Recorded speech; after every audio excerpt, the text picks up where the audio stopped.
in the rolling hills of Bradworthy, Devon, where the landscape hums with the weight of untold histories and the wind carries whispers older than the stones. There stood an old farmhouse on the edge of the village, a squat, sturdy building of cob and thatch known as Hollowgate Farm. Its timbers had borne witness to centuries of harvests and hardships, its walls steeped in the lives of those who'd called it home. But in the autumn of 1923, Hollowgate Farm became the stage for a series of strange and unearthly events, as poltergeists descended upon the household, leaving chaos in their wake before vanishing as mysteriously as they had come. The farm was then home to the Vowler family. Henry, a weathered farmer with hands like oak roots, his wife, Martha, whose quiet strength held the family together, and their 3 children, ranging from a curious 10-year-old to a skeptical 17-year-old. They were practical folk, not easily swayed by superstition, but that September, their steadfast world began to unravel.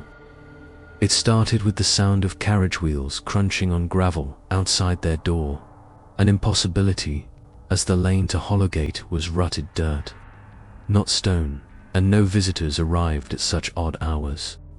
Henry would rise, lantern in hand, to check the yard, but found it empty save for the shadows of the elms swaying in the wind. Night after night, the sound returned, always near midnight, a ghostly echo of a journey that never arrived.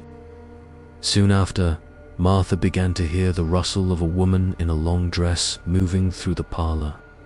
A soft, deliberate swish, as if silk trailed across the flagstones. She'd turn, expecting to see a guest, but saw only the flicker of the hearth fire casting shapes on the walls.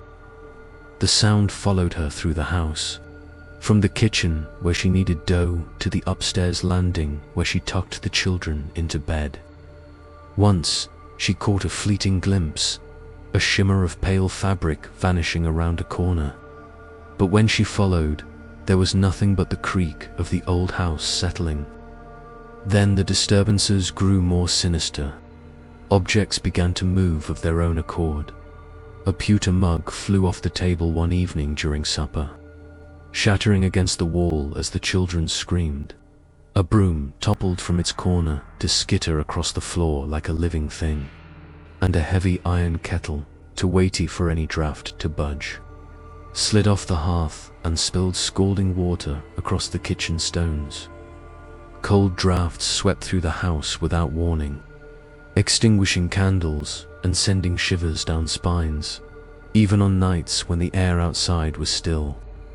The youngest child, Bessie, woke screaming one night, claiming she'd felt icy fingers brush her cheek as she slept. The family began to fray. Henry grew short-tempered, Martha prayed more fervently, and the children clung to their parents, wide-eyed and fearful. The disturbances reached their peak in late October. One stormy night, as thunder rumbled over the moors, the entire house seemed to come alive with malice. The sound of carriage wheels roared outside, louder than ever, as if an invisible coach circled the farm in a frenzy. Inside, the swish of the unseen woman's dress echoed through every room, accompanied by a low, mournful hum that set the family's teeth on edge. Objects flew with abandon, plates, books, a brass candlestick crashing against walls and windows. A freezing wind tore through the house, slamming doors and rattling the rafters, as if the very spirit of winter had taken residence. Henry stood in the center of the parlor, wielding a poker like a weapon, shouting into the chaos for whatever plagued them to show itself. But no form appeared, only the relentless clamor of the unseen. The Vowlers sought help where they could. The village rector, Reverend Ezekiel Langdon, came to bless the house, sprinkling holy water and reciting prayers of protection, though he admitted he'd never seen such violence in a haunting.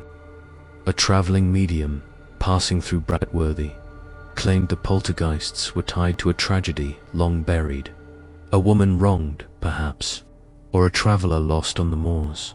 But her yielded only more shattered crockery and a cryptic wail that echoed for hours. The family endured, clinging to hope, but each night brought new terrors, and Hollowgate Farm began to feel more like a prison than a home. Then, as abruptly as it had begun, the haunting ceased. On a quiet evening in mid-November, with no storm to herald the change, the noises and disturbances simply stopped. The carriage wheels fell silent, the swish of the woman's dress faded into memory, and the objects remained stubbornly in place. The cold drafts warmed to the gentle chill of autumn, and the house settled into an uneasy peace. The Vowlers waited, tense, for the chaos to return, but days turned to weeks, and Hollowgate Farm stood still. No reason emerged for the poltergeist's departure, no ancient curse lifted, no hidden truth unearthed. It was as if the spirits had tired of their mischief or fulfilled some inscrutable purpose, leaving the family to pick up the pieces of their fractured lives. Henry and Martha never spoke much of it afterward, though the lines on their faces deepened, and they kept a Bible by the hearth from then on. The children carried the story into adulthood, recounting it with a mix of dread and wonder to their own families. Hollowgate Farm still stands in Bradworthy, its cob walls patched but enduring, a quiet monument to a time when the unseen held sway. The villagers remember, too, and on dark nights, they glance toward the farm, half expecting to hear the rumble of phantom wheels or the rustle of a ghostly dress. For, in Bradworthy, where the past is never far, the poltergeists of Hollowgate Farm remain a mystery. One that began without cause and ended without answer, leaving behind only the echo of their brief, furious reign. Many thanks for treading this tale's dark path. If its chill gripped you, like, follow, subscribe, and comment below.